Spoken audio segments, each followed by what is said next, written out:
একটা সুন্নাহ বা ওয়াসিলা, আমারটা ঠিক আছে, আপনারটা শিরক। কিন্তু এবং ওটা আকবার না আসগার, বড় শিরক না ছোটো শিরক, এটা ডিপেন্ড করবে আপনি যখন বলছেন তখন আপনার মনে কী ছিল। এই জন্যই সূরা ইউসুফের 106 নম্বর আয়াতে আল্লাহ বলছেন যে অধিকাংশ মানুষ ক্লেম করবে তারা আল্লাহ বিশ্বাস করে, তথাপি তারা কিন্তু শিরকের লিপ্ত বা মুশরিক বা এই ধরনের সেন্স আছে এখানে কথাটায়। তো এই জন্য বিশ্বাসের জিনিসগুলা সবচেয়ে আগে অ্যাড্রেস করা হচ্ছে। এইটা ঠিক না করে বাকি কিছু করার মানেই হয় না। মসজিদ ভরে ফেলছেন মুসল্লি দিয়ে। আমাদের দেশে দেখা যায় মসজিদ ভরার দিকে একটা টান মানুষের, যেন তেনভাবে মসজিদ ভর্তি করে। 100 বৎসর নামাজ পড়লে ওই নামাজ মিনিংলেস যদি ওই লোক শিরকের উপর থাকে, ঠিক না?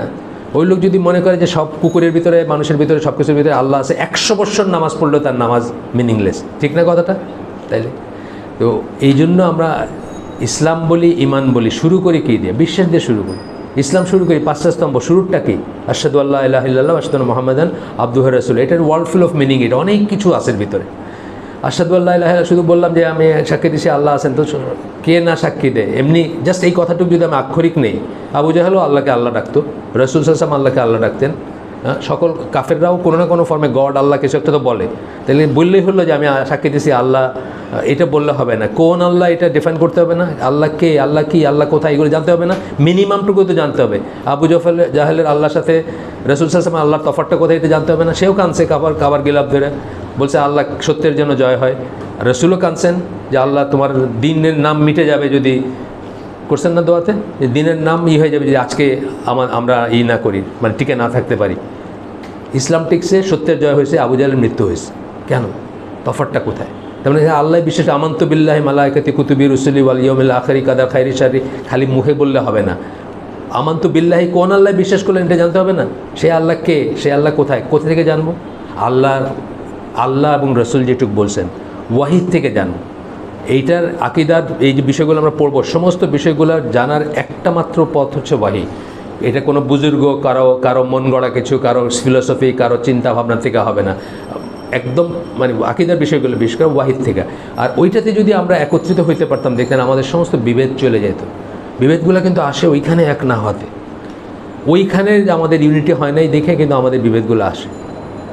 তো যাই হোক, আমরা এই বইটা হচ্ছে আমি বলি এটা অ্যাপ্লাইড আকিদা। মানে আকিদা যখন শিখলেন, আমি বললাম লা ইলাহা ইল্লাল্লাহ, কিন্তু আমি মনে করি IMF ওয়ার্ল্ড ব্যাংকে আমার খাওয়ায়, আমি আল্লাহ আর রাজ্জাক এটা আমি ভুলে গেছি, বুঝেন নাই? মানে আকিদার অ্যাপ্লিকেশন নাই কোনো। মুখে বলতেছেন লা ইলাহা ইল্লাল্লাহ, ইয়াকা নাবুদু ওয়া ইয়াকা নাস্তাইন বলতেছেন, কিন্তু চাওয়ার সময় অন্যের কাছেও চাইতেছেন, আর ইবাদত করার সময় অন্যের ইবাদতও করতেছেন, যাই না হোক না যাই না হোক করতেছেন। এই জন্য এটা শুদ্ধ করতে হবে প্রথমে, তাহলে বাকি জিনিসগুলো মিনিংলেস। এটাকে স্কলাররা অজুর সাথে তুলনা করেন, যে অজু করলেন না, সমানই নামাজ পড়ে যেতেছেন, মানে নফল নামাজ পড়তেই আছেন, নামাজ তো এক হইল না কিছু, পূর্ব শর্ত অজু, তাই না? একইভাবে আপনার তাওহীদ ঠিক নাই। যখন আমরা বলবো যে শিরকের উল্টাটা কি? তাওহীদ, আল্লাহর একত্ব, আল্লাহর অদ্বিতীয়তা, যেটা এইটা ঠিক নেই, বাকি কী করলেন এটাতে কিছু আসা যায় না, ওই অজু ছাড়া নামাজের মতো ব্যাপারটা হয়ে যাবে। সুতরাং এই জন্য আমরা বিশ্বাসের জিনিসটাকে অনেক সময় দিব, অনেক কোনো ভেজাল থাকলে ভিতরে ওটাকে দূর করতে হবে। অনেক সময় দেখবেন মানুষের ফাইনাল পয়েন্টে ভেজাল আছে, মেন পয়েন্টে ভেজাল নেই হয়তো, কিন্তু ওই ভেজালের জন্য কিন্তু তার সমস্যা হয়ে যেতেছে। ফাইনাল একটা পয়েন্টে একটা ভেজাল আছে। যেমন আল্লাহর সিফাতগুলো নিয়ে আমরা খুব ফেমাস জানি, যে বললেন মঞ্জুর ভাই বলে গেলেন, মুতাজিলারা তারা আল্লাহর সিফাতগুলোকে মিলাইতে পারে না, তাদের যুক্তি দিয়ে, তাদের দর্শন দিয়ে, তাদের চিন্তা দিয়ে, তাদের র্যাশনালিস্টিক যেগুলো লজিক যেগুলো, সেগুলো দিয়ে মিলাইতে পারে না। সুতরাং অস্বীকার করে যে আল্লাহ, তারা ইভেন কোরআন চেঞ্জ করার চেষ্টা করছে। একটা জায়গায় আল্লাহ হু আছে, সেটাকে আল্লাহ হা বানাইতে চাইছে, যে আল্লাহ কথা বলেন না, আল্লাহকে অবজেক্ট বানাইতে চাইছে। মুসা আল্লাহর সাথে কথা বলছেন, আল্লাহ যে কথা বলছেন এটা তাদের মাথায় ধরে না, একটা হারকাত চেঞ্জ করতে চাইছে। আপনারা জানেন, যারা আরবি জানেন, একটা হু আর হা হইলে মিনিং চেঞ্জ হয়ে গেল। সেটা সমস্ত দুনিয়ার সকল মুসলিম স্কলার এটা প্রতিবাদ করছেন এবং এটাকে রোধ করছেন, কিন্তু তাদের মাথায় আসে না দেখে তারা জাস্ট একটা দাম্মাকে তারা ফাথা বানাইতে চাইছিল। কারণ এইভাবেই কিন্তু নষ্ট হবে। সুতরাং ফাইনাল ডিটেলসে জানার ব্যাপার আছে, এখানে সময় দেওয়ার ব্যাপার আছে। এটা খালি আসলাম, নামাজ পড়লাম, মানে মনে করলাম যে আমার তো সব ঠিকই আছে। আপনি রাস্তায় গিয়ে জিজ্ঞেস করেন, এই যে ইব্রাহিম বলে একটা ছেলে আছে না, ডাক্তার, ওই যে অনেকের ইন্টারভিউ নিচ্ছেন, লা ইলাহা ইল্লাল্লাহ মানে কি, 9 আউট অফ 10 বলতেই পারে না লা ইলাহা ইল্লাল্লাহ মানে কি। অথচ আমরা জানি শাহাদার শর্ত যখন পড়ছি, আমরা জানি শাহাদার 8টা বা 9টা শর্ত আছে, কেউ 8টা বলেন, কেউ 9টা বলেন। প্রথম শর্তটাই হচ্ছে আপনি কী বলতেছেন এটা জানবেন, আপনি লা ইলাহা ইল্লাল্লাহর অর্থ জানবেন। কোরআনে আল্লাহ বলছেন ফাআলাম আন্নাহু লা ইলাহা ইল্লাল্লাহ, সূরা মুহাম্মদ 19 নম্বর আয়াতে। আপনাকে জানতে বলছেন যে লা ইলাহা ইল্লাল্লাহ, আপনাকে মানে প্যারোটিং করতে শুধু বলেন নাই, তোতা পাখির মতো বলতে বলেন নাই। সো এইগুলো বোঝার ব্যাপার আছে। এই জন্য আপনাদের আমার এখানে ভাল লাগুক বা না লাগুক, লাগতে হবে এমন কোনো কথা নেই, নিজেরা পড়েন, কিন্তু বিশ্বাসের জিনিসগুলোকে সবসময় প্রপার করবেন, ঠিক করবেন। কারণ প্রতিটি মানুষের কাজ হচ্ছে তার বিশ্বাস অনুযায়ী, প্রতিটি মানুষের কাজ তার বিশ্বাস অনুযায়ী। যেদিন আপনি বিশ্বাস করেন যে দেশে, আমি ওয়েস্টার্ন ওয়ার্ল্ডের কথা বলছি বা আমাদের দেশেও, ওয়েদার ফোরকাস্ট শুনে যেদিন আপনি বিশ্বাস করেন যে আজকে সত্যি বৃষ্টি হবে, ওই দিন আপনি ছাতি নিয়ে বাইরন না। আপনি যখন ওয়েদার ফোরকাস্টে বিশ্বাস করেন, দেখা যায় যে হ্যাঁ, ওয়েদার ফোরকাস্ট প্রবাবিলিস্টিক একটা জিনিস, এটা বলা কিন্তু জায়েজ আছে, বাট ইনশাল্লাহ বলতে হবে সাথে। বড় স্কলারদের বিলাল ফিলিপসের কথা আছে বা অন্যদের কথা আছে যে এই যে আপনার ওয়েদার ফোরকাস্ট করে বলে যে বৃষ্টি হবে, এটা কি 70% chances of rain and thunder shower, এটা কি? তখন ইনশাআল্লাহ বলতে হবে আপনাকে, তাই না? এটা প্রবাবিলিস্টিক ব্যাপার এটা। কিন্তু আপনি যখন ওইটা ট্রাস্ট করেন, জানেন না, আমি জানি না আমাদের দেশে, আমি তো এখন রেডিও টেলিভিশন দেখি না, শুনি না, জানি না। এককালে শুনতাম ওয়েদার ফোরকাস্ট, এই যে ওই ইসে হইলে আপনার কি বলে, বঙ্গোপসাগরে সিগন্যাল হইলে বলতো না এটা।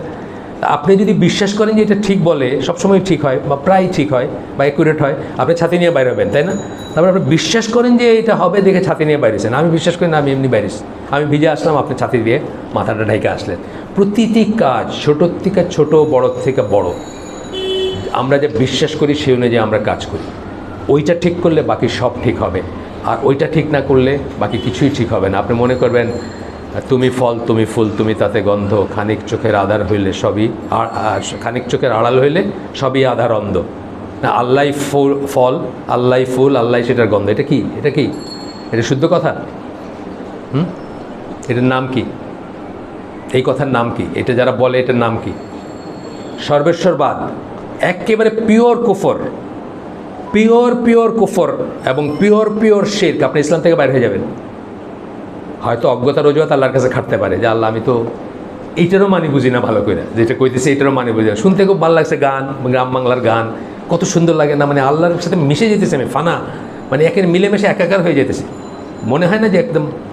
কিন্তু আসলে পিওর শিরক। আল্লাহকে সমস্ত সৃষ্টির থেকে আলাদা করে, সিঙ্গেল আউট করে, আর কিছুই আল্লাহর মতো না, এই জিনিসটা বুঝে তারপরে আল্লাহর ইবাদত করতে হবে, আল্লাহকে বিশ্বাস করতে হবে। তাইলে শুনতে সুন্দর লাগলে হইল না, বা চিন্তার ব্যাপার আছে।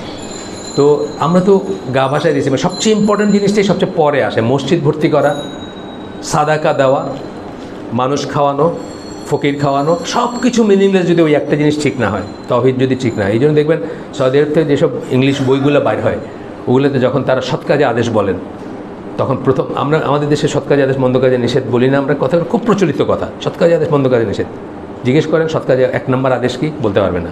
1 নম্বর আদেশ হচ্ছে যে আপনি তাওহীদের উপর নিজেকে প্রতিষ্ঠিত করবেন। এইটা হলো 1 নম্বর সৎ কাজের 1 নম্বর আদেশ। আর অসৎ কাজের 1 নম্বর নিষেধ হচ্ছে আপনি শিরক থেকে বেঁচে থাকবেন, কুফর থেকে বেঁচে থাকবেন, তারপরে বাকিগুলো আসবে। বাকি মসজিদ বইরা কোনো লাভ নেই, শোলাকিয়া বইরা কোনো লাভ নেই। এইটা আগে ঠিক হইতে হবে। তবে শোলাকিয়া ভরেন আর আপনার বেড়ার ঘরে মসজিদে নামাজ পড়েন, আপনার নামাজ আলহামদুলিল্লাহ হবে, কিন্তু প্রথম শর্তটা করতে হবে। এই জন্য আমরা এত সময় নিচ্ছি এটাতে। যাই হোক, এই বইয়ে 11টা চ্যাপ্টার আছে, আমরা আজকে পড়বো 9 নম্বর চ্যাপ্টার। আমরা এগুলো কিন্তু অনলাইন এসে পড়ছি বা এই মসজিদে আগে পড়ছি, সেই জন্য আমরা আর রিপিট করবো না। হয়তো কোনো দিন আবার কোনো মসজিদে রিপিট হবে, সেটা অন্য কথা। এই বইয়ের প্রিফেস লেকশন যারা পড়াশোনা করেন একটু তারা জানবেন, খুব বড় 5জন সৌদি স্কলার করছেন এবং এন্ডোর্স করছেন, আরও অনেকে এন্ডোর্স করছেন, একদম ডক্টর সালাল ফওজান থেকে শুরু করে অনেক মানুষ এন্ডোর্স করছেন। আর 5জন স্কলার এটার প্রিফেস লিখছেন, অর্থাৎ মুখবন্ধ বলি না আমরা, শুরুতে বইয়ের লেখে, এটা কিন্তু বা ফরওয়ার্ড বলি আমরা, যেটা ওইটা লিখছেন 5জন বড় স্কলার লিখছেন। এবং এর কারণ হচ্ছে যে এই বইতে খুব ছোট কথার ভিতরে বা অল্প কথার ভিতরে উনি আমাদের মতো যারা বদনসিব, যারা ইংরেজি শিক্ষায় জীবন কাটাই দিছি অথবা যারা অন্য সব করছি, তাদের জন্য আমরা একটা কথা বলি যে প্যালেটেবল একটা কথা বলি, মানে তাদের জন্য উপযোগী করে এই বইটাকে ট্রান্সলেট করা হয়েছে এবং খুব সুন্দর করে করা হয়েছে, মানে প্রেজেন্ট করা হয়েছে। এবং সেই 5জন স্কলারের ভিতর আছেন আপনার শেখ জিবরিন, মারা গেছেন, নাসিরুল আকাল আছেন, জামিল জাইনু আছেন, এনাদের নাম আপনারা জানেন হয়তো। তারপরে আরেকজন আছেন আপনার ওই আমি একটু নামটা দেখি, নাসির আকালের কথা বললেন, নাসির আকালের বইয়ের নাম যারা স্টুডেন্ট অফ নলেজ, নাম করা একটা বই বলেন দেখি, খুব নাম করা বই, ইমিটেশন অফ দ্য কুফার, কুফারের নকল করা বা কুফারের অনুকরণ করা, খুব সুন্দর বই, সবাই পড়বেন। দেখবেন যে আমাদের জীবনে দেখবেন চিন্তায় চেতনায় শয়নে স্বপনে নিদ্রায় জাগরণে আমরা কুফারদের করি, কুফারদের কী বলে মানে আরাধনা করি। ওইটাই ওই যে বললাম যে বিশ্বাস অনুযায়ী, ওই অনুযায়ী আমাদের কাজও কিন্তু এরকম হয়। আমাদের ড্রেস দেখবেন, আমাদের চালচলন দেখবেন, ওই অনুযায়ী হয় সব কিছু। আচ্ছা, আমরা আসি। আজকেরটা হচ্ছে বিলিফ অফ আহল সুন্নাহ কনসার্নিং সাহাবা, আহলুল বাইত অ্যান্ড দ্য কালিফস বা খলিফা। এটা কেন ইম্পর্টেন্ট বলেন তো? কেন জানা দরকার? এটা কি বললাম আমি? সাহাবাদের সম্বন্ধে কী বিশ্বাস হবে, কেন জানা দরকার? পৃথিবীতে মুসলিম উম্মার যে ডিভিয়েন্ট সেক্টগুলো আছে, যারা আপনাকে বিপদগামী করবে, ধ্বংস করে দিবে, সেগুলোর ভিতরে বড় একটা বিভাজন হয়েছে এই পয়েন্ট থেকে যে সাহাবাদের স্ট্যাটাসটা কী আমাদের কাছে। একটা দল আছেন যারা 5-6জন সাহাবী ছাড়া সবাইকে কাফের মনে করেন, সবাই মুরতাদ হয়ে গেছেন মনে করেন। তারা কারা? শিয়ারা। ঠিক আছে, শিয়াদের একটা নেক কাজ হচ্ছে ওমর আবু বকরকে গালি দেওয়া আর কি। এটা গালি দিলে যত বাজে করে গালি দিতে পারবেন তত আপনি সওয়াবের কাজ করলেন। এবং আমার কাছে ভিডিও আছে, চাইলে লিঙ্ক নিয়ে নিন কেউ যদি চান, যে একটা বাচ্চা ছেলে গালি দিছে, তারে জড়ায় ধইরা, তাদের এখনকার যে লিডার সে বলছে একটা কাম, বাপের বেটা একটা কাম করছো আর কি, মানে আবু বকর ওমরকে মানে আমি মুখে আনতে পারবো না এরকম গালি দিছে, ছোট্ট বাচ্চা, তা বলছে যে খুব খুব ভালো কাজ করছো। আরেকটা সেক্ট আছে যারা আরেকটু পরের থেকে তাদের ফিতনাটা শুরু হয়েছে, যে আলী রাদিয়াল্লাহু আনহুর সাথে তারা ছিল, তারা আর্মিতে ছিল, যখন ওই যে আরবিট্রেশন হলো মুআবিয়া রাদিয়াল্লাহু আনহুর সাথে, তখন তারা আলী রাদিয়াল্লাহু আনহুকে বলল, আপনি তো কাফের হয়ে গেছেন, আপনি তো ইসলাম মানে ইমান হারায় ফেলছেন, আপনাকে আবার ইমান আনতে হবে। তো উনি অনেক নেগোশিয়েট করার চেষ্টা করছেন, যাই করেন তারপরে আবার ওই কথাটা বলে তারা। শেষ পর্যন্ত যুদ্ধ হইল, তাদেরকে টেম্পোরারি হইল নির্মূল করা হইল, এবং তাদের ভিতরে মানে তারা ইবনে আব্বাস সহ আলী রাদিয়াল্লাহু আনহুর সাথে সব সাহাবীরা ছিলেন, সবাইকে তারা কাফের মনে করে, সবাই ইমান হারায় ফেলছে। মুআবিয়ার সাথে যারা ছিলেন তারাও ইমান হারায় ফেলছে। এই জন্য আমাদের এটা জানাটা এত দরকার, এই জন্য আমরা এটা পড়তেছি। কারণ জীবনে আমরা দেখি আমরা শিয়াদের সাথে মিলে বিপ্লব করতে চাই। বাংলাদেশের বড় বড় আলেমরা শিয়াদের ওই খোমেনির বিপ্লবের পরে ইরানে যোগাযোগ করছে, দেখা করতে গেছে যে বাংলাদেশে তারা ইরানিয়ান স্টাইল বিপ্লব করতে চায়। ও কি জানে কি করতে যাইতেছে?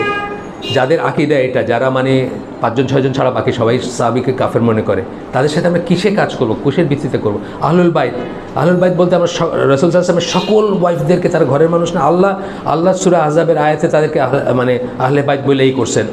আমরা বলতেছি শুধুমাত্র মানে ওরা আর কি, ওরা বলতেছে শুধুমাত্র একটা চেইন, মানে যেটা আলী রাদিয়াল্লাহু আনহুর চেইনে আসছে, ফাতিমা রাদিয়াল্লাহু আনহার চেইনে আসছে, শুধু তারা আহলুল বাইত আর বাকিরা হচ্ছে এগুলো ধরতে পারে। তো গালি দেয় শেখে, আয়েশা রাদিয়াল্লাহু আনহাকে নিয়ে অনেক গালগপ্প আছে তাদের। এই জন্য আমাদের এটা জানা ইম্পর্টেন্ট। এই দেশে মুখ্য ইসলামপন্থী গ্রুপ তাদেরকে এস্টাবলিশ করছে। বহু মানুষ কিন্তু বাংলাদেশে শিয়া হয়ে গেছে, আপনারা জানেন বা না জানেন। বহু মানুষ, আমাদেরকে মানুষ ফোন করে, জিজ্ঞেস করে।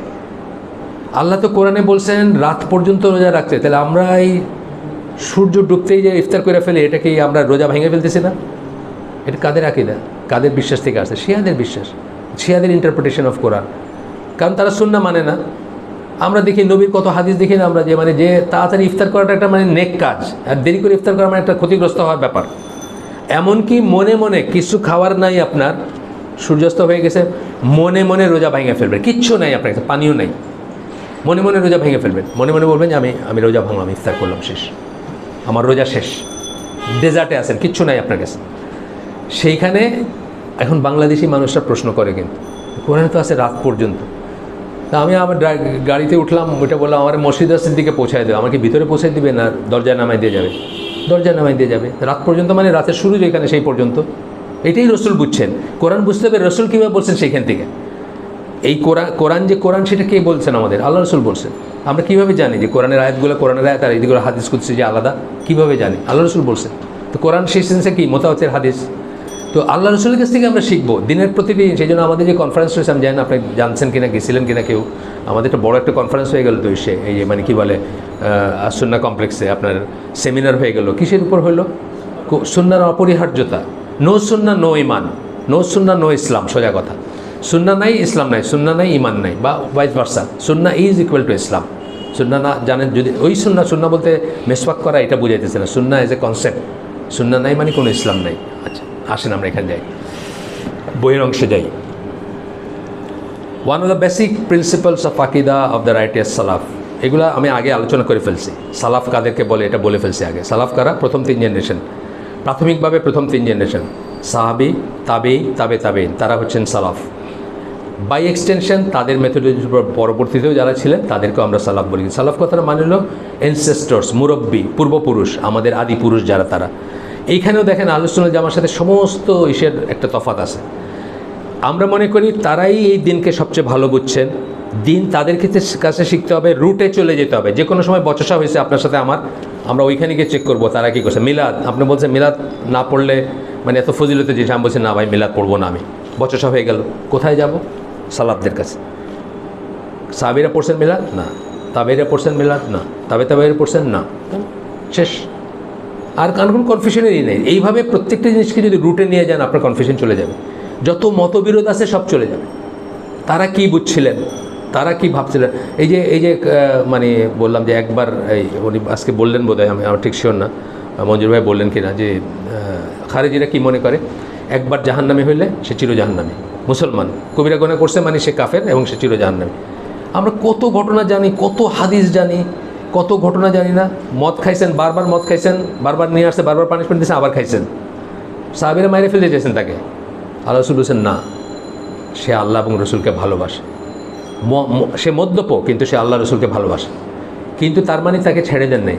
হুদুদ পানিশমেন্ট যেটা ছিল সেটা কার্যকর করা হয়েছে, তারপর তাকে ছাড়ছে। আমরা দেখি না, এইটাই তো প্রমাণ, আর তো প্রমাণের দরকার নেই। কবিরা গুনাহ করে আসছে, আল্লাহ রসুল তার উপর পানিশমেন্ট দিয়েছেন, ছেড়ে দিয়েছেন, নিজে মুসলিম, শেষ। তা আজকে যখন এই ফিতনাটা চলতেছে যে কবিরা গুনাহ করলে কেউ কাফের হয়ে গেল, আমরা কোথায় চেক করব? ওইখানে চলে যাব। ওইখানে গেলেই আমাদের সব কিছু ঠিক হয়ে যাবে। এটা হচ্ছে আহলে সুন্নাহ জামার বিলিফ। আর নতুন যারা সেক্ট বা যা গ্রুপ বাড়িয়েছেন তাদের বিলিফ হলো মৌলানা অমুক, মৌলানা তমুক, উনি যেটা বলছেন এটাই হলো সবচেয়ে। উনি যেভাবে কোরআন বুঝতেছেন দুনিয়ার কেউ আগে আর বুঝে নাই, উনি যেভাবে সুন্নাহ বুঝতেছেন দুনিয়ার কেউ বুঝে নাই। তারা রসুলের নাম যতবার নেন তার চেয়ে বেশি টাইম নাম নেন ওই মৌলানার বা ওই ওনাদের বুজুর্গ বা যার পীর বা ফকির যাই হোক, সব দিকেই আসেন এটা, সব দিকে।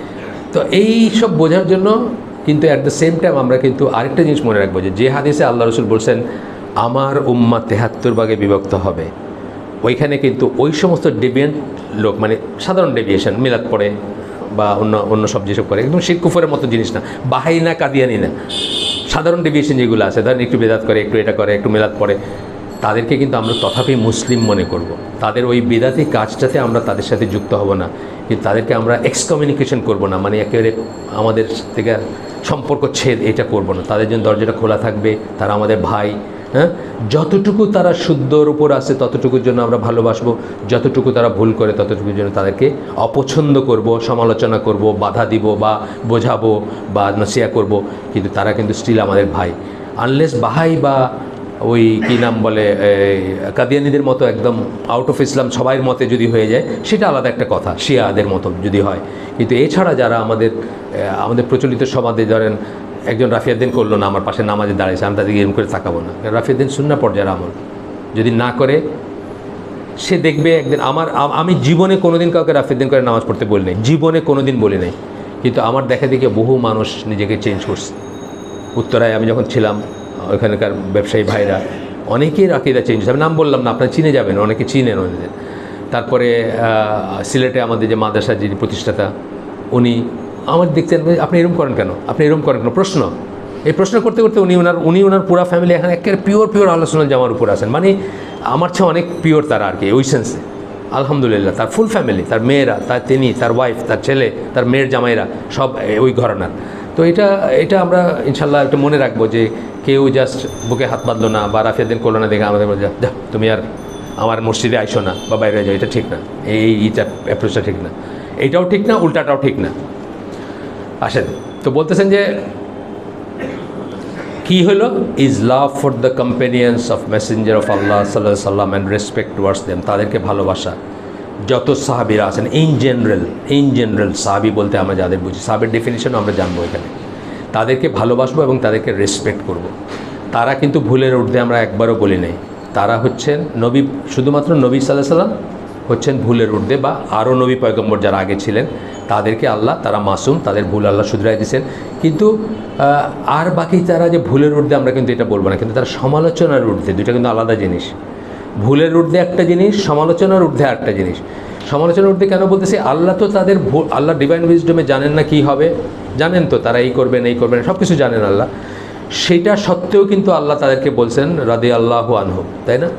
সেই 1400 মানে ছোটো থেকে আমরা শুরু করি, ছোটোতে হলো খোলাফায়ে রাশিদিন, তারপরে আশারা মুবাশশারা, তারপরে বদর সাহাবী, তারপরে কি সেই 1400 যারা আপনার বায়তুর রিদওয়ান মানে ওই হুদায়বিয়ার সন্ধির সময় যারা বায়াত নিয়েছিলেন, তারা এভাবে বাইরের দিকে গেছে। হুদায়বিয়ার সন্ধির সময় যারা বায়াত নিয়েছিলেন তাদের উদ্দেশ্যে সূরা তওবার 100 নম্বর আয়াত নাজিল হয়েছে, যেখানে আল্লাহ বলছেন যে তাদের উপর আল্লাহ রাজি। তো এইসব জেনেই আল্লাহ রাজি হয়েছেন তাদের উপরে, যে তাদের ভুল থাকবে, তারা ভুল করছেন, আমরা তাদের সমালোচনা করব না। তাদের সমালোচনা করাটা আমরা দেখব রাসূল কি কঠোর ভাষায় বলছেন। এই হাদিস হয়তো আমরা শুনি নাই কখনো, তাহলে কখনো তাদের সম্বন্ধে আমাদের মুখে কিছু আসতো না। এটা যেই হন, যাদেরকে সাহাবী বলা যায় তাদের ব্যাপারে, সাহাবী কারে বলে সেটাও আমরা শিখবো ইনশাল্লাহ এখানে। তো বলতেছেন যে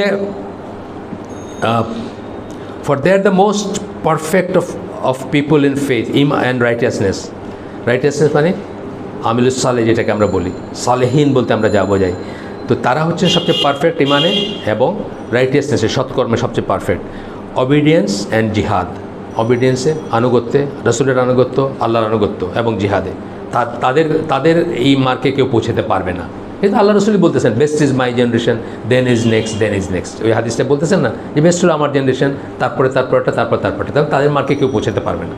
আচ্ছা, এখন হচ্ছে যে আরও একটা কথা আছে এখানে, যে আল্লাহ chose them to be the companions of his prophet. আল্লাহ তাদেরকে সমস্ত মানব কুলের ভিতর থেকে বেছে নিছেন তার নবী হওয়ার জন্য।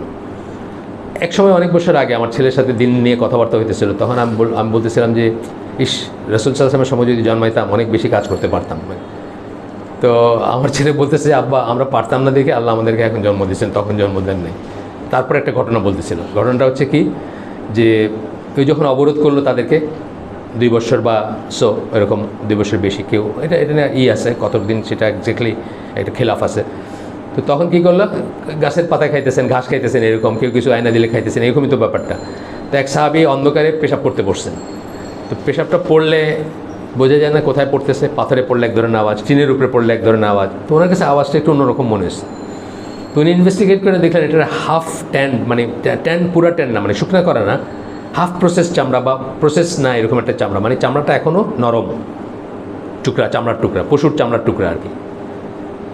তো উনি ওইটা ওইখান থেকে উঠায় নিয়েছেন, উঠায় নিয়ে ওটা ধুইছেন, ধুয়ে ওটাকে সিদ্ধ করছেন, সিদ্ধ করে ওটার পানি খাইছেন। আমার ছেলে আমার বললো যে আমরা পারতাম, এটা আমরা পারতাম না দেখে আমাদের আল্লাহ তখন জন্ম দেন। কথা ঠিক, এটাও কিন্তু আমাদের আকীদার অংশ, যে রাসূল সাল্লাল্লাহু আলাইহি ওয়াসাল্লামকে ফ্রম অ্যামং দ্য ম্যানকাইন্ড আল্লাহ চুজ করছেন, আর তার সাহাবীদেরকেও আল্লাহ চুজ করছেন। এটা আমাদের মাথায় রাখবো যে we are not like them, আমরা তাদের মতো না। যদিও কোনো একটা সময় আসবে যখন দিন পালন করা অত্যন্ত কঠিন হবে, এবং সেই সময় যারা সুদৃঢ়ভাবে দিনের উপর থাকবে তাদের একজনের সওয়াব, যেটাকে আমরা বলি বা আজর বলি, সেটা 50 জনের সমান হবে। এই কথা যখন আল্লাহ রসুল বলছেন, তখন সাহাবীরা জিজ্ঞেস করেছেন কাদের 50 জন, আমাদের 50 জন না ওদের 50 জন? বলছে যে তোমাদের 50 জন। এইটাও ঠিক, কিন্তু তারা হচ্ছেন কি জেনারেশন ওয়াইজ না, তারা এক্সেপশন। কিন্তু জেনারেশন ওয়াইজে যে আমরা যা আছি, আমরা তাদের মতো হইতে পারতাম না, এই কথাটা ঠিক না। মানে আমাদের ওখানে জন্ম দিলে আমরা তাদের মতো হইতাম তা না। আমরা আজকাল তারাবির নামাজ পড়ি জুন জুলাই মাসে, প্রত্যেকের সাথে একটা আলাদা বোতল থাকে না, আবার ঠান্ডা বোতল, এসির ভিতরে পড়ে আবার একটা ঠান্ডা বোতল। আপনি চিন্তা করেন যে মসজিদ, মানে সৌদি আরব যারা গেছেন তারা জানেন, 50 ডিগ্রি সেলসিয়াস, মাথার উপরে খেজুরের লেগে যেতেছে, খেজুরের পাতা দিয়ে যেটা করা, সেজদা দিলে নাকে মাথায় মাটি লাগতেছে। শুনছেন নাকি যে মশক নিয়ে ঘুরতেছেন? কখনো মশক নিয়ে খালি পানি খাইতেছেন, এটা শুনছেন? বর্ণনে আসছে কোথাও যে আমার মশক থেকে ও পানি খেলো, ওর মশক থেকে আমি খেলাম না? তা আমরা তো এইখানে আমাদের জিব্বা বেড়ে যায়। আমরা একটা নর্মাল মসজিদে নামাজ পড়তে, আমি ডিওএইচএসের মসজিদে যাইতাম একসময়, একটু ঠান্ডায় মানে কাঁপবেন ওইখানে আর কি, ডিওএইচএস মানে ওই যে মহাখালী, ঠান্ডায় কাঁপবেন এই ধরনের এসি, কত ইউনিট এসি আল্লাহ জানে, আমি জানি না। সেখানে দেখবেন প্রত্যেকের সামনে একটা করে বোতল আছে, আবার বোতল একাধিকবার খাইতেছেন, একবারও না। তা আমরা আমাদের কোনো এন্ডুরেন্স কি? আমাদের এন্ডুরেন্স জিরো অলমোস্ট। আমরা কিসের জিহাদ করতাম? যে জিহাদ, ওনাদের জিহাদগুলো কী ছিল? 50-50 চান্স, আইদার ও মরবে নাহলে আমি মরবো, এরকম চান্স না। আমাদের কি, আমাদের ঝোপঝাড়ের ভিতর থেকে এখন লুকায় টুকে একটা ঠুস করে মারলাম মায়ের আবার। আমাদের এক দিনী ভাই আছেন, তার বাবা ওই মুক্তিযোদ্ধা ছিলেন, ওই কোটাতে এক্সট্রা সার্ভিস করছেন বা এই করছেন। তো উনি জিজ্ঞেস করেন, আব্বা তুমি যে মুক্তিযোদ্ধা ছিল তুমি কি কোনোদিন খান সেনারে গুলি করছো? বলেন না, কিসের, একটা জব নোটসে ম্যাগাজিন খালি করে দিছি, খান সেনার গায়ে কোনো গুলিটুলি লাগে নেই। আমরা এরকমই ঠিকই আছে। আমরা আল্লাহ আমাদের মতো মানুষের ডিসক্রিপশন দিয়েছেন এসে, ওই যে সূরা হাশরের ধরেন 13-14 নম্বর আয়াত ওইদিকে দিয়েছেন যে তারা তোমাদের সাথে কখনো সামনাসামনি যুদ্ধ করবে না, ওই দুর্গের ভিতর থেকে করবে, আর নাইলে কোনো ওয়ালের আড়াল থেকে করবে। তা আমরা হইলাম ওই শ্রেণীর আহলে কিতাবদের কথা আর মুনাফিকদের কথা বলতেছেন আল্লাহ, আমরা হলাম ওই শ্রেণীর মানুষ আর। কিন্তু তাদের কি ছিল, 50-50 কিন্তু, জান আইদের ও মারবে না আমি মরব, মানে যার সাথে যুদ্ধ করতেছে। এই জন্য যখন ওই সিফিনের যুদ্ধের আগে পরে মুয়াবিয়া রাদিয়াল্লাহু আনহুকে বলছেন, আমর বিন আল-আস ওই সাইডে ছিলেন, মানে মুয়াবিয়ার সাইডে ছিলেন, রাদিয়াল্লাহু আনহুর সাইডে ছিলেন, বলছেন যে এখানে তো মুসলমান মরবে যুদ্ধ হইলে, আপনি যান না আলীর সাথে করেন, মানে দুইজনের যে যুদ্ধ হয় ডুয়েল, আলীর সাথে দুইজনের যুদ্ধে আপনি করেন। তখন মুয়াবিয়া বলছেন যে আলীর সাথে কেউ দ্বৈত যুদ্ধে বাইচে আসে নাই ফিরে, তোমার শখ থাকলে তুমি যাও আর কি। দিস ওয়াজ দ্য এটা হাকিকত। তখনকার যুদ্ধগুলো এরকমই ছিল। যখন আলী রাদিয়াল্লাহু আনহু খন্দকের যুদ্ধের সময় আগে গেছেন, কী ছিল, 50-50 চান্স, আইদার ওই লোক মরবেন নাহলে উনি মরবেন, তাই না? এইটা হলো জিহাদ। আমরা যেগুলো বলি এগুলো হলো জিহাদ খেলা, জিহাদের ভিডিও গেম খেলি আমরা, মানে ওই ইন্টারনেট জিহাদ কি ফেসবুক জিহাদ আমরা খেলি না, মানে জিহাদের একটা রোমান্টিক একটা আইডিয়া আর কি জিহাদটা, ওইটা হলো জিহাদ, এটা জিহাদ না। এই ফেসবুকে আর এসে জিহাদ করা এটা জিহাদ না। আচ্ছা, এটা পানির ব্যবস্থা আছে আমাদের আয়োজকরা?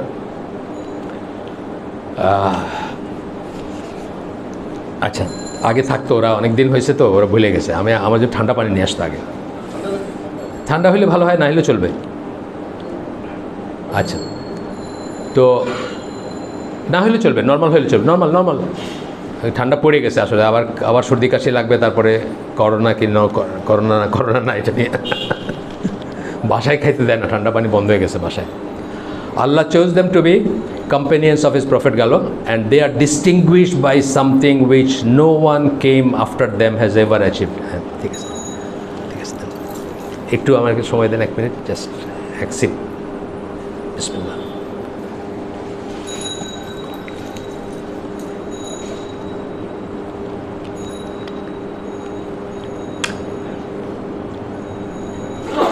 এর পরের কেউ যে সম্মানটা পায় নাই, এই সম্মানটা কি? Honour of seeing the prophet, রাসূলকে দেখার যে সম্মান, অ্যান্ড লিভিং উইথ হিম, তার সাথে বসবাস করার যে সম্মান। একটা ভুল করছেন, শুধরাই দিছেন, একটা ভুল ভাবছেন, শুধরাই দিছেন, মনে একটা কনফিউশন আছে, জিজ্ঞেস করছেন। সো মাচ সো দ্যাট খন্দকের যুদ্ধের সময়, প্রিপারেশনের সময় পাথর একটা ভাঙতেছে না। ওনার তো অনেক বয়স তখন, তাই না? উনি কি তখন তাগড়া কেউ নাকি? বাপের কাছে পোলাপানা এসে যেরকম জিজ্ঞেস, ইয়া রাসূলুল্লাহ পাথরটা তো ভাঙতেছে না। তো উনি একটা বাড়ি মারছেন, আল্লাহর নাম নিয়ে ভেঙে গেছে পাথরটা। মানে এই পর্যন্ত তারা তার কাছে ছুটে গেছেন যে পাথরটা ভাঙতেছে না। এটা এখন শুনলে কেমন লাগবে না? এখনকার প্রাইম মিনিস্টার প্রেসিডেন্টের কাছে আপনি যাইতে পারবেন যে পাথর ভাঙার চেষ্টা করতে ভাঙতে পারতেছি না, এই কথা কইতে পারবেন না। কত এক্সপার্ট আছে মাঝখানে, তারা বলে দিবে, কিন্তু তাকে তারা ওই রকম নিয়েছে যে পাথর ভাঙতে পারতেছি না, ইয়া রাসূলুল্লাহ পাথরটা তো ভাঙতেছে না। তো উনি বাড়ি মেরে ভেঙে দিলেন আর কি তখন। আচ্ছা, এখন সাহাবারা কি ছিলেন? মেন অফ ইন্টিগ্রিটি, বিকজ আল্লাহ and his messenger have testified to their integrity. Integrity কী বলি আমরা? দৃঢ়তা। ম্যান অফ ইন্টিগ্রিটি, যার ভিতরে দৃঢ়তা আছে, যারা ইস্তিকামা যেটাকে বলি, যারা একটা কিছুর উপর কায়েম থাকতে চান, একটা কায়েম থাকতে পারেন বা থাকেন, যে কথা বলেন সেই কথারই করে। আমরা একটা সিরিজ শুরু করছি, দেখেন আপনারা, স্পিড অফ ট্রাস্ট, যেটা একটা বই থেকে আমরা পড়তেছি, 2টা পর্ব হয়েছে। এই ট্রাস্ট জিনিসটার বড় অভাব মুসলিম উম্মাতে, প্রচণ্ড অবিশ্বাস, তাই না? মানে প্রত্যেকটা জায়গায় অবিশ্বাস, প্রত্যেকটা জায়গায় ইসলামের নামে একটা ব্যবসা করতেছে ওইখানে, মানে আমরা দেখি না অনেক সমস্যা। তো ওইটা আর কি, যে তারা ছিলেন ইন্টিগ্রিটি আলা মানুষ ছিলেন, তাদের একটা মুখের কথা নড়চড় হইতো না বা একটাই হইতো না। আচ্ছা, আল্লাহ সেটাকে টেস্টিফাই করছেন এইখানে সূরা তওবার 100 নম্বর আয়াত, যেটা আমি আগে বলে ফেলছি, এটাকে কোট করতেছেন, আমরা একটু শুনি। And the foremost to embrace Islam of the মুহাজিরুনদের ভিতর যারা প্রথম, মানে আগে ইসলাম গ্রহণ করছেন, অর্থাৎ যারা হিজরত করছেন এবং করছেন, অ্যান্ড আনসার, এবং আনসারদের ভিতর যারা, and those who followed them exactly in faith, মানে যারা তাকে অনুসরণ করছেন ইমানে, মানে একদম তাদের অনুসারী ছিলেন বা ঠিক তাদের মতো করে চলছেন, আল্লাহ is well pleased with them, আল্লাহ তাদের উপর রাজি এবং তারাও আল্লাহর উপর রাজি। এখানে কিন্তু কথাটা অনেক বড় একটা কথা। আপনি আল্লাহর উপর রাজি হচ্ছে মানে আল্লাহ আপনার উপর রাজি হচ্ছে হাফ অফ দ্য স্টোরি। আপনারও আল্লাহর উপর রাজি থাকা উচিত বা রাজি হওয়ার কথা। এইখানে কিন্তু আমরা হেরে যাই না। আপনি যখন আজকে তো অনেক, আমি যখন বড় হচ্ছি ঢাকা শহরে, ক্লাস 5 পর্যন্ত আমার বাসায় ইলেকট্রিসিটি ছিল না, হারিকেনের আলোয় পড়তাম আমরা। তারপরে কী হলো, ইলেকট্রিসিটি, ফ্যান, লোডশেডিং আছে। এখন তো অলমোস্ট জিরো লোডশেডিং, না জিরো না অলমোস্ট। তারপরে মানুষ কিন্তু বলবে এই দেশে মানুষ থাকে, মানে কোনো শুকর নাই, কিন্তু শুকর নাই। আল্লাহর উপর রাজি হওয়াটা কিন্তু খুব সহজ জিনিস না। আমরা বলে ফেললাম যে তারা, আল্লাহ তাদের উপর রাজি, তারাও আল্লাহর উপর রাজি। আমার মধ্যে আমরা সবাই তো আল্লাহর উপর রাজি না, আল্লাহর উপর আমরা রাজি না। যখনই আপনি বলতেছেন এই দেশে মানুষ থাকে, এই মোবাইল নেটওয়ার্কটা চলে গেল, আমার ফেসবুক চালাতে পারতেছি না, ওই যে মাঝখানে বন্ধ হয়েছিল, আপনি কিন্তু প্রকারান্তরে একটা জিনিস হচ্ছে যে আচ্ছা মেকানিক্যাল ফেলিওর, আপনি কাউকে জব দিয়ে করতে বলতেছেন, কেন এটা ফেল করছে, কেন এটা ভাঙছে, কেন, এটা ঠিক আছে। কিন্তু যখন আপনি আপনার এইখানে বসবাসটাকে, এইখানের সময়টাকে কোয়েশ্চেন করতেছেন যে এই দেশে মানুষ থাকে, এটা কি একটা দেশ হইল? আপনি কি করতেছেন? আল্লাহ আপনাকে যে এই দেশে জন্ম দিয়েছেন, এই দেশের মানুষ করে জন্ম দিয়েছেন, আপনি কিন্তু এটা কোয়েশ্চেন করলেন, আসলে আপনি আল্লাহর উপর রাজি না। আল্লাহ তার ডিভাইন উইজডমে বুঝাই তো আপনাকে বাংলাদেশে জন্ম দিয়েছেন না? আপনার কি কোনো নিয়ন্ত্রণ ছিল যে আপনি বাংলাদেশে জন্মাবেন না জার্মানিতে জন্মাবেন? নিয়ন্ত্রণ ছিল না কোনো। কিন্তু আপনি কিন্তু এটাকে কোয়েশ্চেন করে ফেললেন, না বুঝেই কোয়েশ্চেন করে ফেললেন যে এই দেশে মানুষ থাকে, এই গরম, সময়কে আমরা গালি দিই, গরমকে, সিজনকে গালি দিই। এইসব জিনিসগুলো আমরা করব না যদি সত্যি আমরা আল্লাহর উপর রাজি, এটা বোঝাইতে চাই বা হইতে চাই, যেটা এখানে বলছেন আল্লাহ। তো বলতেছেন যে তাদের জন্য প্রিপেয়ার করে রাখছেন আল্লাহ gardens under which rivers flow, যেটা করেন একটা আর কি, তাজরিমিন তাহতিহাল আনহার, আমরা প্রায় পাই না, অনেক জায়গায় অনেক আয়াতে পাই আমরা, যেটার নিচে প্রবাহিত হয়, ঝর্ণা প্রবাহিত হয়। And dwell therein forever, এবং সেখানে চিরস্থায়ীভাবে থাকার জন্য আল্লাহ রেডি করছেন এটা। দ্যাট ইজ সুপ্রিম সাকসেস, এটা হচ্ছে চূড়ান্ত বিজয়, আলটিমেট বিজয় হচ্ছে এটা। কে জানে আমার কয়েকদিন আগে বলতেছে, মানে এগুলো হয় কি, ফেসবুকে, আমার ফেসবুক অ্যাকাউন্ট নাই, তা ফিতনাগুলো কোথা থেকে আসে আমি টের পাই না। আসলে একটা ফিতনা আসে, তার মধ্যে অনেক প্রশ্ন আসতেছে, কি আমরা জান্নাতের জন্য ইবাদত করি না, আমরা আল্লাহর নৈকট্য লাভের জন্য ইবাদত করি। এই একটা ফিতনা শুরু হলো। আল্লাহ বলতেছেন আপনি জান্নাত চাবেন, আল্লাহ আপনাকে বলতেছেন তোমায় জান্নাত দিব, এই করলে, বি করলে, সি করলে, ডি করলে, আপনার বলে আমার এটা দরকার নেই। আপনি আল্লাহকে ফিউজ করে দিলেন না, আল্লাহর রিডান্ডেন্ট বানিয়ে দিলেন আপনি, তোমার এগুলো আমার দরকার নেই, আমি নৈকট্য চাই, এটা বলছেন নাকি কেউ? নবী সাল্লাহ সাল্লামের সকল আমল, সকল কাজের পিছনে কী বলছেন? এটা করলে এটা করলে, কোরআনে ভর্তি দেখবেন আপনারা। এই যে এখন বললেন এটা কি, এটা জান্নাত না, প্রতিফল না, রিওয়ার্ড না? আপনি বলছেন এটা আমার দরকার নেই, মানে আপনি এমনই বুজুর্গ, এমনই মহাপুরুষ যে আপনার এটা দরকার নেই আর কি। এটা ঠিক না। আমরা চিন্তা করব, জানবো, বুঝবো, সঠিক জায়গায় নিয়ে আসবো। এটাও কিন্তু আকীদা পয়েন্ট। দোয়া হচ্ছে ইবাদতের নির্যাস, ইবাদতের নির্যাস হচ্ছে দোয়া। যে জন্য আর কারোর দিকে দোয়া করা, কারোর কাছে হাত উঠায় বা হাত না উঠায়, মানে প্রার্থনা করাটা শিরক আকবার। কেন? সকল ইবাদতের নির্যাস, লেবুর নির্যাস হচ্ছে লেবুর রস, সকল ইবাদতের নির্যাস হচ্ছে দোয়া। আমরা যে চাই সেটা কার কাছে চাই? আমরা যিনি দিতে পারবেন তার কাছে। ইয়াকা নাবুদু ওয়া ইয়াকা নাস্তাইন, শুধু তোমার ইবাদত করি, শুধু তোমার কাছে চাই। তার কাছে চাই কারণ উনি দিতে পারবেন। আমি বললাম না, আমি কিছু চাই না, বুঝছেন না, আমি কিছু চাই না, মানে এবার নির্দেশটা আমি ছুঁড়ে ফেলাই দিলাম যে আমি কিছু চাই না। এতই বুজুর্গ আমি সুফি, আমি রাবিয়া বসরি, আমি অমুক, আমি তমুক, কী সব কথা, বানোয়াট কথা যে চালু আছে, মানে এইসব নিয়ে এইগুলোর ফিতনা আসে কয়েকদিন পরে ফেসবুকে, প্রশ্নের পর প্রশ্ন। আচ্ছা স্যার, আমরা কি আল্লাহর নৈকট্যের জন্য ইবাদত করি নাকি জাহান্নামের জন্য করি? মানে এই ব্যাপার আর কি। যাই হোক, এই জন্য আমাদের পড়াশোনা করার দরকার আছে, শেখার দরকার আছে। ওই যে বললাম বর্ন মুসলিম, আলহামদুলিল্লাহ, বর্ন মুসলিম না হলে কোথায় যেতাম এটা আল্লাহ জানেন। বর্ন মুসলিম হয়েই থাকতে পারতেছি না, বর্ন মুসলিম না হলে কোথায় যেতাম এটা আল্লাহ জানেন, আলহামদুলিল্লাহ। কিন্তু এটা এনাফ না আর কি। প্রত্যেকটা মানুষকে ইন্ডিভিজুয়ালি মুসলিম হইতে হবে, বুঝে শুনে মুসলিম হইতে হবে, তাই না? আচ্ছা, এরপরে একটা আসতেছে, এটা আলবানির মতে সহি, তিরমিজির হাদিস, যেখানে আল্লাহ রসুল বলতেছেন, আমরা খেয়াল করে শুনবো, কারণ অনেক সময় আমরা জিনিসগুলো লাইটলি নেই। আমি একজনের বই পড়ছি, ফাতেমা মেন্নেসি, মারা গেছেন, বার্কলির টিচার ছিলেন, ফেমিনিস্ট, 4-5টা বই আছে, ভালো, মানে খুব প্রচলিত বই আর কি, অনেক মানে চালু বই। মরক্কোর জন্ম, বেপর্দা ছিলেন। যাই হোক, আল্লাহ তার হিসাব আল্লাহর সাথে সেটা না, কিন্তু উনি যে কত মানুষকে বিপদগামী করছেন সেটা বলতে গিয়ে বলতেছি আমি। ওনার একটা বই লিখছেন যে আবু হুরায়রা এত হাদিস কেমনে লিখলেন? হাদিসকে করতেছেন, বুঝছেন না? আবু হুরায়রা এত হাদিস কেমনে লিখলেন? ওনার নামটা কি? আবু হুরায়রা, বিড়ালের বাপ। আর কিছুর বাপ হওয়ার ওনার যোগ্যতা ছিল না, এই জন্য বিড়ালের বাপ। নজবিল্লা, নজবিল্লা। মানে আমরা এটা এটা যে শুনছি সেটার জন্য একবার তবা করা উচিত। এরকম একটা কথা যে আমরা শুনছি, কী গ্রেডের সাহাবী ছিলেন, আমরা তাকে কোথায় নামায় নিয়ে আসলাম যে আর কিছু হওয়ার মুরত ছিল না তার, উনি বিড়ালের বাপ। উনি আবার এত হাদিস কোত্থেকে পাইলেন, কোথার থেকে করলেন?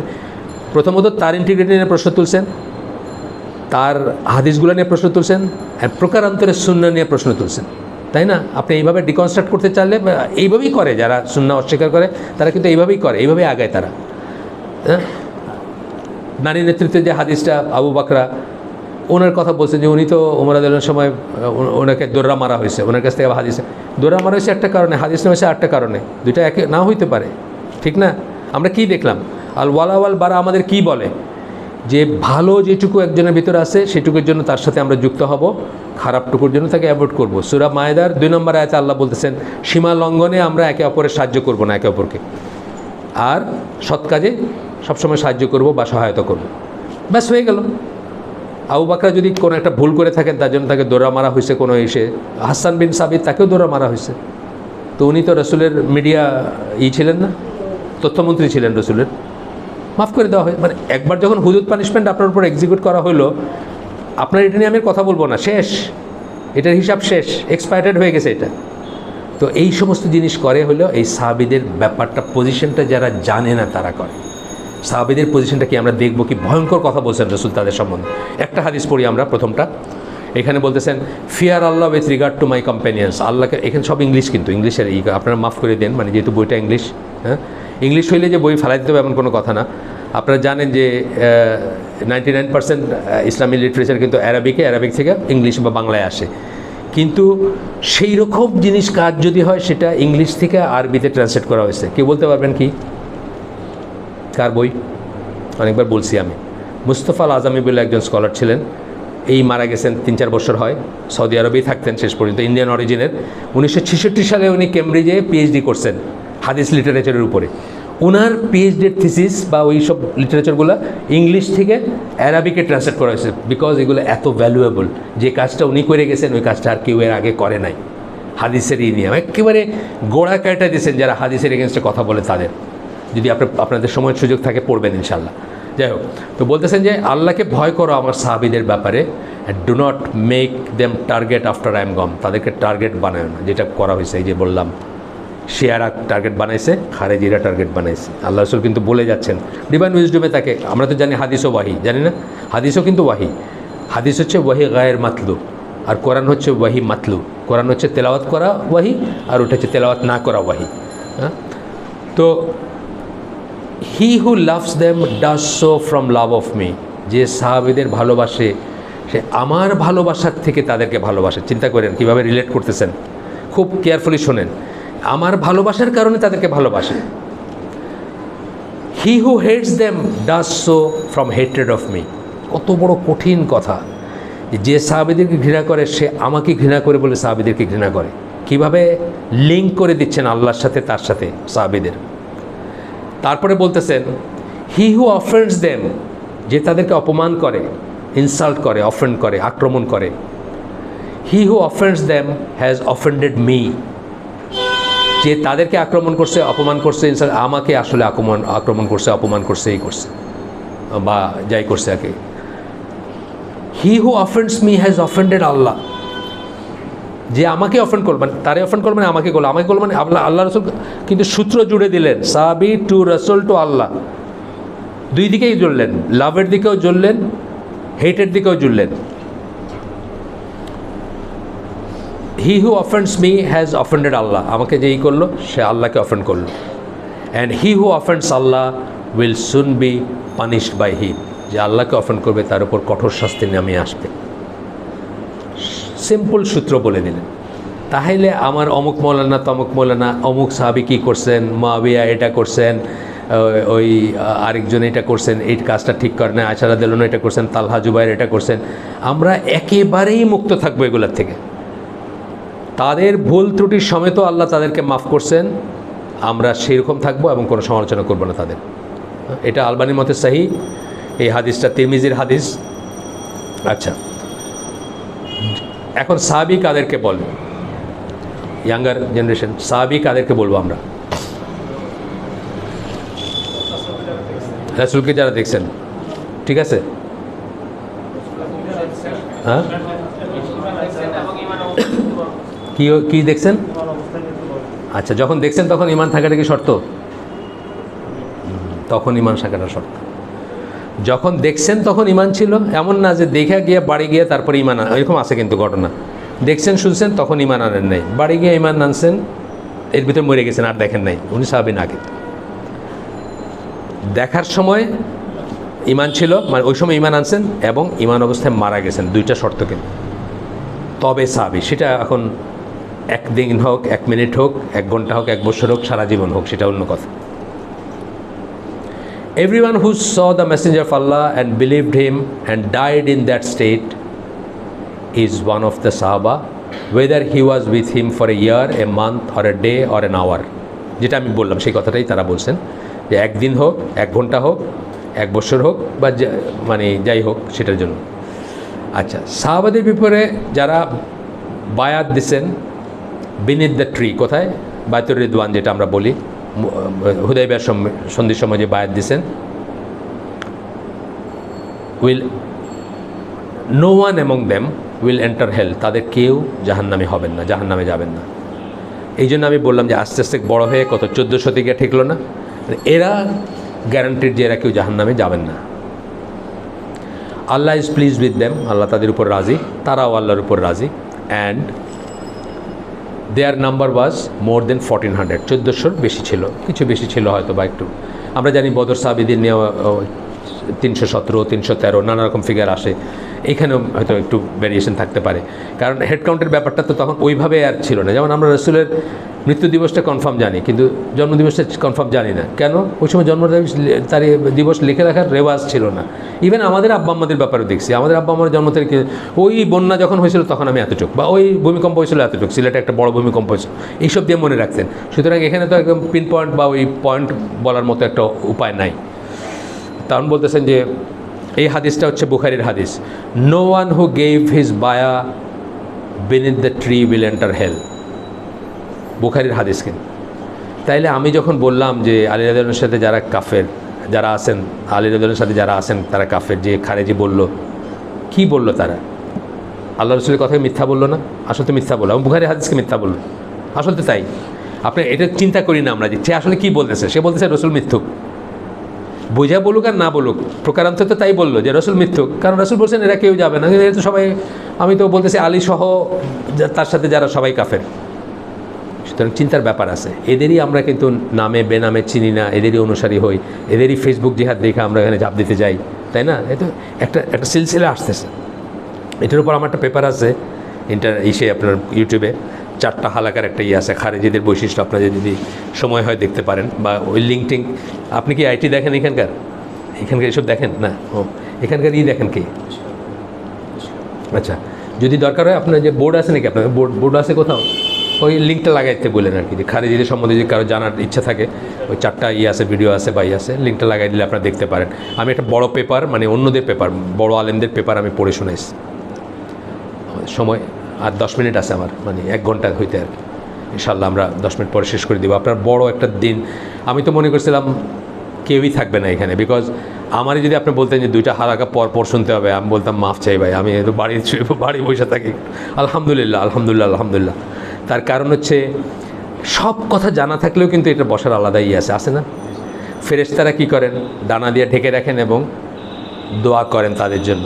আল্লাহ ফেরেশতাদের কাছে আমাদের মেনশন করেন যে দেখো আমার বান্দারা কিসের জন্য বসে আছে এখানে, কিসের জন্য। এটা আরেকটা আমরা পড়ব কখনো আলাদা করে, হালাকাগুলার কথা যখন আসবে, হালাকায় বসার আসবে, এরা কেন বসে আছে, মানে আল্লাহ জিজ্ঞেস করেন, মেনশন করেন তাদের কাছে। তো যাই হোক, ডিফারেন্ট হাদিস আছে। তো একটা একদম মানে মিনিমাম যেটা, যে ডানা দিয়ে ঢেকে রাখেন এবং দোয়া করতে থাকেন। অফকোর্স বেদাতের হালাকা হবে না, আমাদের জানা মতে সৈশুদ্ধ ইসের হালাকা হবে। তো বললেন যে এটা বুখারীর হাদিস গেল। এই জন্য কিন্তু এই লোকগুলো হাদিস মানবে না, কারণ হাদিস মানলে তাদের ডক্টরিনটা চালু রাখাটা বা প্রপাগেট করা মুশকিল না। হাদিস না মানলে কত ইজি। আপনার অফিসের বস মেয়ে, আপনি যখন যান সে এক্সপেক্ট করে আপনি হাত মিলাবেন, হাদিস মানলে পারবেন না? হাদিস মানলে পারবেন। হাদিস অস্বীকার করেন, কোনো সমস্যাই নেই। কোরআনে লেখা আছে নাকি যে মেয়ের সাথে হাত মিলান যাবে না? না, লেখা নেই তো। এইরকম আপনি দেখবেন যত অসুবিধা আপনার জীবনে, টাকনুর উপরে কাপড়, আপনি টাকনুর উপরে কাপড় নিয়ে যদি রেডিসনে যান যেতে পারবেন, না করবেন না হয়তো, কিন্তু সবাই বুঝবে এই লোকটা হলো গোড়া মুসলমান, মৌলবাদী মুসলমান, বুঝছেন না? সবাই নাক ছিটকাবে। কিন্তু আপনি যদি এটা অস্বীকার করেন হাদিসে না, টাকনুর উপর পড়া, এটা তো যারা করে অহংকার করে তাদের ব্যাপারে, আমাদের সবার ব্যাপারে তো এটা বলে নাই। আমি তো অহংকার করি না, আমি তো পড়ে গেলে সহজ হয়ে গেল না লাইফটা। আপনি এখন সেরাটনে যান, আপনি পার্টিতে যাবেন, আপনি সব কিছু করবেন, কেউ বুঝবে না যে আপনি মুসলমান, তাই না? কত সহজ হলো। দাড়ি না রাখলে কত সহজ না? পর্দা না করলে কত সহজ। এই সব কিছু আপনি অস্বীকার করতে পারবেন যদি আপনি হাদিস না মানেন। দাড়ি রাখার কোনো কথা আল্লাহ কোরআনে বলেন নাই। পর্দার কথা আল্লাহ বলেছেন যা স্বাভাবিকভাবে দেখা যায়। বাংলাদেশে স্বাভাবিকভাবে গ্রামে গেলে ব্লাউজ ছাড়া পিঠ দেখা যায়, আর আমেরিকায় কি মিনিস্কার্ট, থাইয়ের অর্ধেক দেখা যায়। ওইখানে একটা স্বাভাবিক, এখানে একটা স্বাভাবিক, সুতরাং এটা করলে আমি ঠিক আছে। সুন্নায় সেই সমস্যা হয়ে গেল, তাই না? সুন্নায় আসলেই তো হাত মেলাতে পারবেন না, টাকনুর নিচে কাপড় করতে পারবেন না, তারপরে পর্দা করতে হবে, কদ্দূর দেখা যাবে কদ্দূর দেখা যাবে না, কত কত কথা আছে না? সুতরাং এইটা আপনারা নিজেরই বুঝবেন যে কেন সুন্নাহ অস্বীকার করে মানুষ।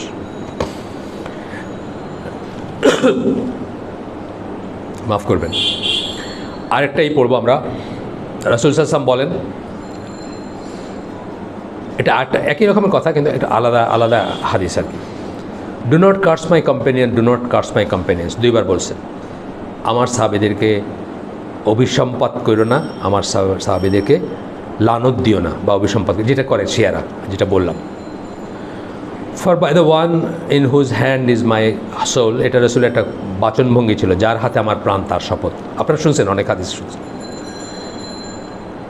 If any one of you were to spend equivalent of Mount Uhud in gold, ওহদ পাহাড়ের পরিমাণ যদি তোমরা সাদাকা করতা, সোনা সাদাকা করতা, he would not achieve what one of them achieved and not even half of it. সাহাবীরা যা অর্জন করছেন তার মানে একজন সাহাবী যা অর্জন করছেন সেটা তোমরা অর্জন করতে পারত না, এমনকি তার অর্ধেকও পারত না। তার মানে কি বোঝাইলেন? যে তাদের একটা elevated status, they are not like us. সোজা কথা, তারা আমাদের মতো না, তারা মানে, এবং আমরা অনেক সময় এটা অন্য একটা আলোচনার অংশ আমি বলতেছি, যেখানে what it means to be like the companions, ওইটা একটা জুমার খুতবা। আসলে সাহাবীদের মতো হওয়া বলতে আসলে কী বোঝায়? তো ওইখানে একখানে বলছেন যে আমাদের কাজ যদি সাহাবীদের মতো না হয়, আমরা সবাই বলি আমাদের আকীদা সাহাবীদের মতো, আমরা সাহাবীদের মতো হইতে চাই, সবাই আকীদা সাহাবী। আপনার কাজ যদি সাহাবীদের মতো না হয় তাহলে আপনি জেনে রাখেন আপনার আকীদাও সাহাবীদের মতো না। ওই যে আমরা বললাম বিশ্বাস অনুযায়ী কাজ, আর কাজ থেকে বুঝবেন বিশ্বাসটা কী। আমার এখন গেলে আমি যাবো নাকি 50-50 চান্স নিয়ে মরতে? যাবো না। তাহলে আমার বিশ্বাস সাহাবীদের মতো না, ঠিক না? আমি ওই যে ওয়ালের আড়াল থেকে একটা ঠুস করে একটা গুলি করতে পারি বড় জোর, তাহলে আমার আকীদা সাহাবীদের আকীদা না। কথার কথা বললাম। আর এইরকম সাইফুল্লাহ ভাই একদিন বলতেছিলাম যে আমি সাইফুল্লাহ আমাকে যদি ওইখানে দাঁড় করাতে দেওয়া হতো আমি কোথায় ভাইগে যেতাম। মানে উনি এই করতে বলতেছেন যে খালি মুখে মুখে জেহাদ কইলেই হইল নাকি, উনি বলতেছিলেন কোনো একটা ইসে জুমার খুতবায় বলেন। যাই হোক, এরপরে বলতেছেন, এখানে শেষ করে দিব নাকি দেখি, আচ্ছা 5 মিনিট। এরপরে বলতেছেন, আহলুস জামা বিলিভ দ্যাট দ্য সাহাবা as a group are divinely protected against agreeing upon error. Group সমষ্টিগতভাবে তারা ভুলের উপর একমত হওয়ার থেকে আল্লাহ তাদেরকে প্রোটেক্ট করছে। অর্থাৎ উল্টাটা বলি, ঐক্যমতের ভিত্তিতে যখন তারা যদি কিছু করে থাকেন সেটা একটা দলিল, বা সেটাও একটাই। আমরা কি জানি, দিন কোথা থেকে নিতে হবে? 5টা উৎস থেকে নিতে হবে। আমরা অনেকবার বলছি এইখানে, এই মজলিসে আগে বলছি।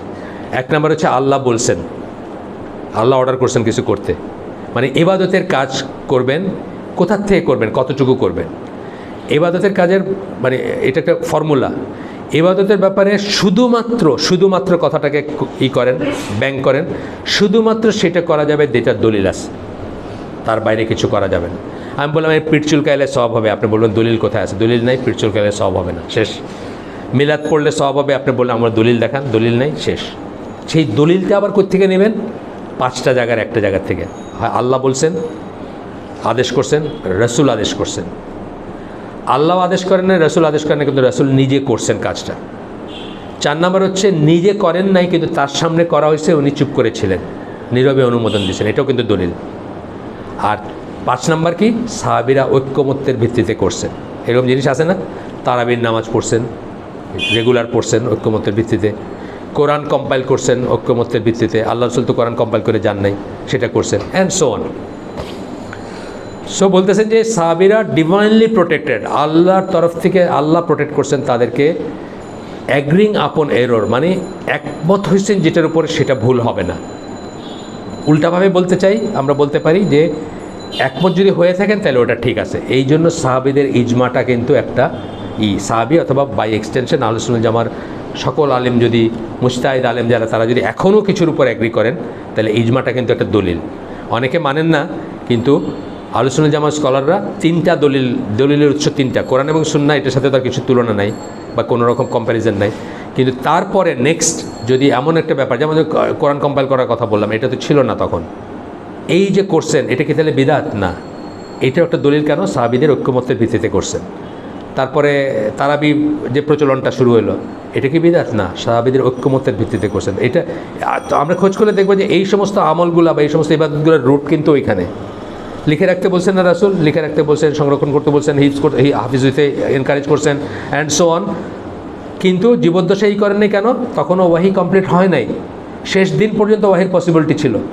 এবং ওয়াহি কমপ্লিট হওয়ার পরে সাহাবীরাও প্রথমে যখন ওমর এসে আবু বকরকে বলছেন যে চলেন আমরা কোরআনটাকে করি, ইয়ামামার যুদ্ধে অনেক হাফিজ মরে গেছেন, উনি বলছেন না। প্রথম আনসারই ছিল নো। কেন না বলছেন? আল্লাহ রসুল যেটা করেন না আমরা কেন করব? দিস ওয়ার দ্য মানে কারেক্টই ছিল না। তারপরে ওমর রাদিয়াল্লাহু আনহু বোঝাইছেন যে কেন এটার উৎসটা মানে রুটটা হচ্ছে সুন্নাতে, এবং এটার দলিলও আসছে সুন্নাত থেকে। আল্লাহ রসুল বলছেন না, আমার এবং আমার খুলাফায়ে রাশিদিনের সুন্নাকে আঁকড়ে থেকে বলছেন না, মানে তারা যেটা বলে গেছেন সেটাও সুন্নাহ। এই যে 2টা আজান দেওয়া হয়, আমরা এটা অনেক সমালোচনা করি ঠিকই। ইসলামকে দেখেন, ইসলামকে বলবে এটা যেহেতু একজন মানে ওই 4 সাহাবীর একজন করে গেছেন, যার কথা বলা হয়েছে যে খুলাফায়ে রাশিদিনের সুন্নাহকে আঁকড়ে থেকেও, এইটাও একটা ভ্যালিডিটি, যে কেউ যদি করে তার সমালোচনা করা যাবে না। 2টা আজান দেওয়া দেখেন ইসলামকে পড়ে, সৌদি আরবের ইসলামকেও। এটাও আমরা করলাম না, সেটা ঠিক, আমরা অপেক্ষাকৃত এসে গেলাম, কিন্তু ওইটার ওইভাবে সমালোচনা করা যাবে না। কিন্তু ওই যে আল্লাহ রসুল বলে গেছেন আমার এবং খোলাফায়ে রাশিদিনের সুন্নাহকে, একটা কারণবশত করছিলেন 2টা আজান, একটা কারণবশত করছিলেন। ওই সময় তার মাইক ছিল না, ওই সময় মদিনার বাজারে শোনা যাইতো না মসজিদের আজান, তো বাজারে গিয়ে আগে একটা ওয়ার্নিং দিয়ে আসো সবাইরে, ওইটা হলো ওয়ার্নিং আজান, আর এটা হলো রিয়াল আজান, বুঝছেন না? যাই হোক, তো আমরা একটু আগাই। এটাই শেষ হাদিস, এটা হচ্ছে সহি সুনান তিরমিজি, আলবানী মতে সহি হাদিস। আল্লাহ উইল নট কজ মাই উম্মাহ to agree upon misguidance and the hands of আল্লাহ ইজ উইথ দি জামা। দি জামা মানে আল জামা, এখানে একটা বলার কথা আছে। আল জামা যখন বলছেন তখন কী বোঝাইছেন? অন্যান্য আমরা অনেকদিন পড়া হয়ে গেছে, আগে পড়া হয়েছে, তারপরে আবার বলতেছি, নতুন কেউ থাকতে পারেন। আল জামা যখন রসুল বলছেন, সেটার আবার আরেকখানে এটার পরিবর্তে কি বলছেন? আমি এবং আমার সাহাবীরা যে পথের উপর আছি, ওইটা সিরাতুল মুস্তাকিম, ওইটা আল জামা, ওইটাকে আমরা এখন নতুন টার্ম বলি আহলুস সুন্নাহ জামা, বিকজ আল জামা বলতে কিছু এক্সিস্ট করে না। তা বুঝাইতে হবে না যে আমি সাহাবীরা এবং রসুল যে পথের উপর পড়ছেন ওই পথের উপর আসি, এটা বোঝাইতে আমরা আহলুস সুন্নাহ জামা বলি। এটা বলা কোনো সওয়াবের কাজ বা সওয়াবের কোনো ব্যাপার না, ইবাদতের ব্যাপার না, বোঝানোর জন্য বলি। কারণ এখন বাশার আল আসাদও মানে রিলিজিয়নে করে ইসলাম তার, তাই না? ওয়েস্টার্নাররা সবাই তারা মুসলমান মনে করে, আমি কি মুসলমান মনে করি? না, সে আলিবাট শিয়া, সে আলী রাদিয়াল্লাহু আনহুকে গড মনে করে।